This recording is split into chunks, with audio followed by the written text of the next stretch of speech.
सबरी के मीठे फल का रहस्य। बहुत समय पहले की बात है।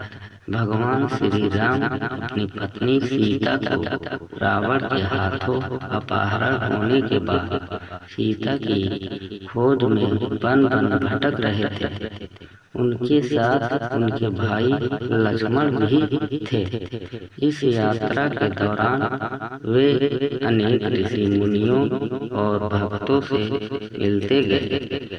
इन्हीं भक्तों में से एक थी माता सबरी। सबरी एक आदिवासी महिला थी जो भगवान राम की अनन्य भक्त थी। सबरी ने अपने गुरु मतंग ऋषि के कहने पर वर्षों तक राम के आगमन की प्रतीक्षा की थी। उन्होंने अपने हृदय में भगवान राम के दर्शन की असीम लालसा पाल रखी थी।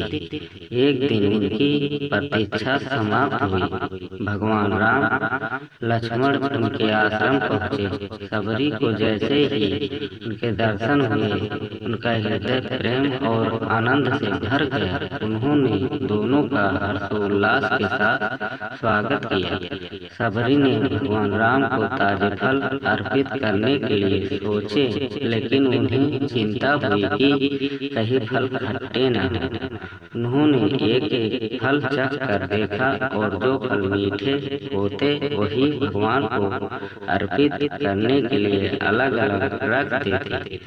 जब भगवान राम को यह पता चला कि सबरी ने उनके लिए पहले से फलों का स्वाद चखा है तो लक्ष्मण को यह अनुचित लगा। उन्होंने कहा, भैया ये तो अशुद्ध फल है, इन्हें ग्रहण करना ठीक नहीं। परंतु भगवान राम मुस्कुराए और बोले, लक्ष्मण ये फल मेरे लिए सबसे पवित्र है, क्योंकि इनमें सबरी के प्रेम और भक्त का रस मिला हुआ है। ऐसे फल तो मुझे किसी ने नहीं अर्पित किए। भगवान राम ने वे फल बड़े प्रेम और आनंद के साथ खाए। सबरी के भक्त भाव और निस्वार्थ प्रेम से भगवान इतने प्रसन्न हुए कि उन्होंने सबरी को मोक्ष का वरदान दिया।